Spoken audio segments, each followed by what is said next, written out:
Baiknya video panjang atau short di YouTube. Capek bikin video panjang berjam-jam tapi view-nya cuma ratusan, atau pernah upload short dapat ribuan view tapi subscribers tetap stagnan dan penghasilannya nggak naik.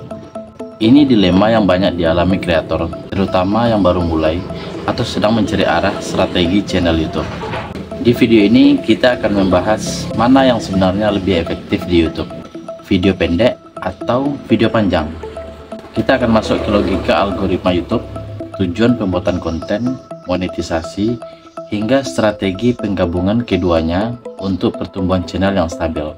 Sebelum membandingkan keduanya, penting untuk memahami bahwa video short dan video panjang punya peran yang berbeda di ekosistem YouTube. Short adalah konten yang berdurasi maksimal 60 detik, yang ditampilkan secara vertikal dan disajikan dalam feed yang mirip dengan TikTok dan Instagram Reel. Penonton tidak perlu mengklik thumbnail atau mencari judul yang menarik, cukup scroll dan video langsung diputar. Ini membuat short sangat mudah untuk mendapat exposure dalam waktu singkat. Sementara itu, video panjang punya pendekatan berbeda. Kontennya disajikan secara horizontal dengan durasi lebih dari 1 menit, bahkan bisa sampai 10 atau 20 menit tergantung jenis kontennya. Untuk mengakses video ini, penonton biasanya menemukan lewat rekomendasi, beranda, atau hasil pencarian. Artinya, video panjang membutuhkan thumbnail yang menarik, judul yang kuat, dan tentu saja konten yang mampu membuat penonton bertahan lebih lama. Short sangat kuat dalam menarik penonton baru. Ini adalah jenis konten cepat yang bisa viral hanya dalam hitungan jam jika dikemas dengan kreatif. Bahkan video sederhana bisa mendapatkan puluhan ribu view tanpa promosi tambahan. Itulah kenapa banyak kreator pemula memulai dari short, karena lebih mudah dibuat, lebih cepat dikonsumsi, dan punya potensi jangkauan besar. Namun, ada batasan yang perlu diketahui. Short tidak dirancang untuk membangun koneksi jangka panjang. Mereka cepat lewat, cepat dilupakan. Penonton yang bisa dengan mudah menyukai video tanpa benar-benar mengenal siapa kreatornya. Dan yang sering terjadi, subscriber yang datang dari short tidak terlalu tertarik dengan video panjang yang ada di channel. Ini membuat keterlibatan sulit dibangun secara mendalam hanya dengan mengandalkan short. Dari sisi penghasilan, short belum sekuat video panjang.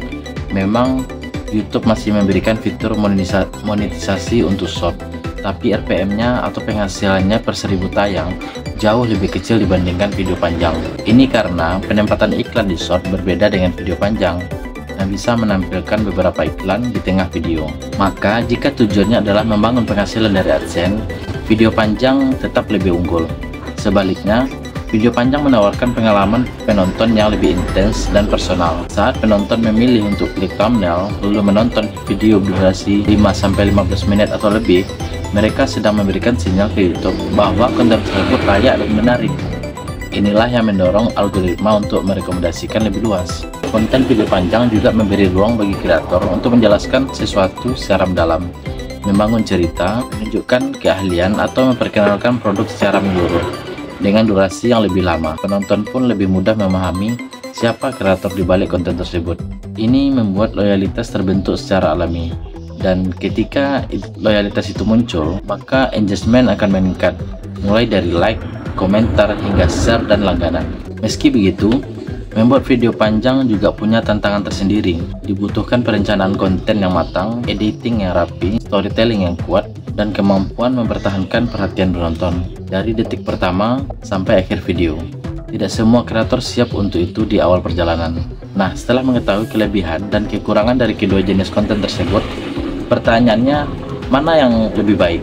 Jawabannya tidak sederhana, karena keduanya memiliki fungsi yang berbeda dan justru bisa saling melengkapi jika digunakan dengan strategi yang tepat. Strategi terbaik saat ini adalah mengkombinasikan short dan video panjang dalam satu ekosistem konten.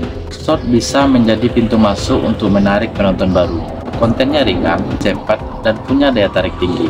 Setelah berhasil menarik perhatian, arahkan penonton ke video panjang yang membahas topik yang sama dengan lebih dalam. Di sanalah kamu bisa membangun hubungan lebih erat dengan audiens, sekaligus meningkatkan waktu tonton dan penghasilan dari iklan.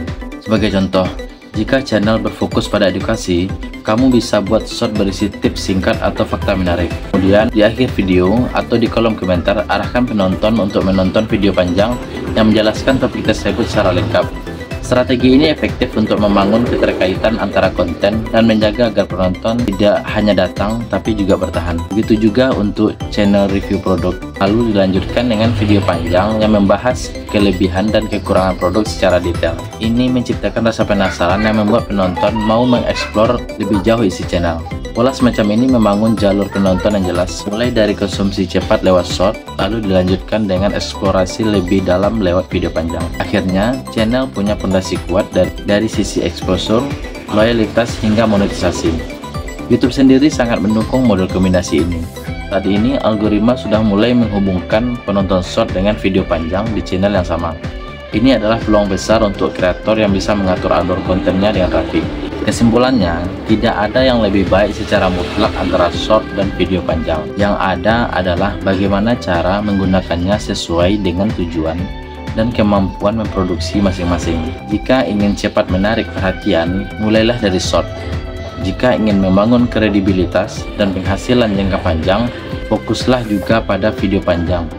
Tapi, jika ingin berkembang secara maksimal di YouTube, gunakan keduanya secara seimbang. Short adalah undangan, video panjang adalah jamuan utamanya. Semoga penjelasan ini membantu memahami strategi konten YouTube dengan lebih jernih. Jangan lupa, konsistensi tetap jadi kunci utama. Bangun konten yang relevan, terus belajar dari data analitik, dan sesuaikan gaya penyampaian dengan audiens. Dengan begitu, pertumbuhan channel bukan soal keberuntungan, tapi hasil dari strategi yang tepat. Jika merasa konten ini bermanfaat, silakan klik like dan subscribe, dan kalau ada pertanyaan seputar YouTube lainnya, tinggal tulis di kolom komentar. Sampai jumpa di video berikutnya. Terima kasih sudah menonton.